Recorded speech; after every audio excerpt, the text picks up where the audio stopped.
Fl-2017 Malta rad żieda fit-tkabbir ekonomiku ta' 9%, filwaqt li f'Għawdex żdied saħansitra b'10.9%.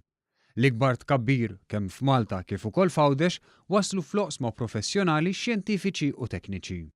Dan jirriżulta minn statistika tal-Uffiċċju Nazzjonali tal-Istatistika li tħares lejn diversi aspetti ta' ħajjitna. L-istatistika turi li fl-2017 il-ħaddiema full-time qabżu l-187,000, jiġifieri żieda ta' 6.3% fuq l-2016. B'6.7% iż-żieda fil-ħaddiema f'Għawdex kienet ikbar, b'dawk b'impjieg full-time talgħu għal kważi 13,300.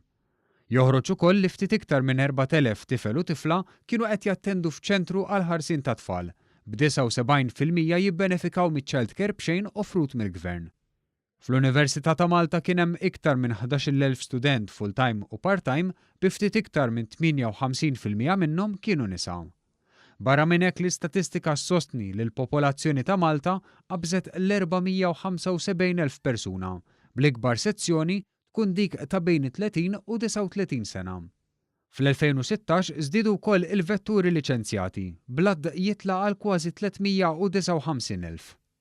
Min-naħa l-oħra l-inċidenti ta' traffiku fl-2016 naqsu b'aktar minn 3% meta mqabbel mal-2015, intant in-numru ta' kontravvenzjonijiet minn speed cameras qabeż 73,000, waqt li l-patronaġġ fuq tal-linja qabeż 43 miljun.